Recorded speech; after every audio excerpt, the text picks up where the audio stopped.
간단하게만 설명을 좀 해드리겠습니다. 개설적인 내용을 좀 설명해드릴게요. 자, 조선이다라고 하는 국가가 1392년도에 이제 건국이 되잖아요. 그죠? 그리고 우리가 고려시대 때의 내용을 조금만 더듬어서 살펴보시면 고려시대 때 이제 정도전, 정몽주를 중심으로 했던 이 신진 사대부 계층이요. 고려 왕조를 유지하는 형태로 개혁을 할 것이냐 아니면 새로운 국가를 창건할 것이냐 만들 것이냐라고 했을 때 새로운 국가를 만들겠다라고 했던 이 역성혁명파 계열의 정도전이 승리를 하면서 주도권을 잡음으로 해가지고 조선이다라고 하는 새로운 국가 왕조가 만들어진 거 아니겠습니까? 그래서 고려 말기의 신진 사대부들을 우리는 정도전을 중심으로 했던 어떻게 보면 역성혁명파죠. 혁명파 사대부다라고 이야기하고 그 다음에 정몽주를 중심으로 했던 요 세력들이 어떻게 보면 온건 개혁파 이쪽은 또 급진 개혁파로 불릴 수도 있겠죠. 자, 요런 과정에서 실질적으로 주도권을 잡은 게 정도전 계층이 되었고요. 이들이 국가를 만들 때 초창기에 이제 관학파의 형태로서 국가를 주도해 갔다라고 하는 부분입니다.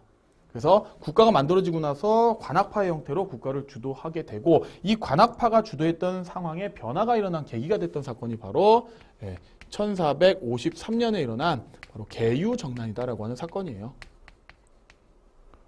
계유정난이다라고 하는 사건. 여러분 아마 관상이다라고 하는 아마 영화에서 등장했던 아마 친숙하게 좀 보셨을 텐데 세조가 어린 단종을 폐위시키고 자기가 왕이 된 사건이죠. 바로 이때 어떻게 보면 세조를 도와줬던 세력들이 새롭게 어떻게 보면 중앙 정계에서 훈구파다라고 하는 새로운 정치 세력을 형성하게 됐다. 그래서 관학파 중에 훈구파로 가는 세력도 있지만 새롭게 이제 이때 등용된 한명회 같은 세력들이 훈구파로서 등장했다. 이렇게 보시면 되겠고, 그럼 기존에 이제 조선을 건국하는 과정 속에서 온건개혁파 요쪽 계통, 정몽주 또는 길제학파 계통은 중앙 정계에 진출하지 못하고 지방에서 열심히 성리학을 연구하는 그죠? 사림 세력이다라고 보시면 되겠어요. 사림 세력입니다. 그러다가 어느 시점에 이 사림 세력들이 중앙 정계로 진출을 하느냐라고 한다 그러면 어떻게 보면 이 훈구파의 득세로부터 훈구파의 정치적 주도권으로부터 새로운 어떤 정치적인 개혁을 단행하려고 했던 왕이 바로 조선의 국가 체제를 완성했던 사람입니다. 바로 성종입니다. 성종. 그래서 성종이 경국대전을 펼쳐나면서 국가의 통치체제를 완성했지만, 그죠? 이때 새로운 어떤 개혁 세력을, 훈구파로부터 새로운 개혁 세력을 등용하고자, 성종이 3사등의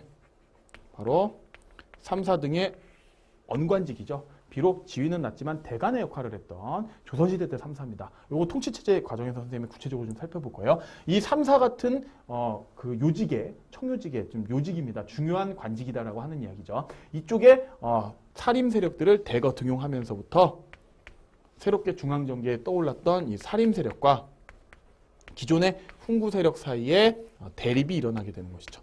상호 간의 대립이 일어나서 성종 이후에 조선 중기로 넘어갔을 때 훈구파 사림이 4차례에 걸쳐서 크게 싸우는 4대 사화가 일어난다. 이렇게 보시면 되겠습니다. 그리고 이 4대 사화의 과정 속에서 어떻게 보면 나중에 선조 때 임진왜란이 일어났을 때 그때 왕이잖아요. 그죠? 선조 때 사림이 완전히 전국을 주도하게 되는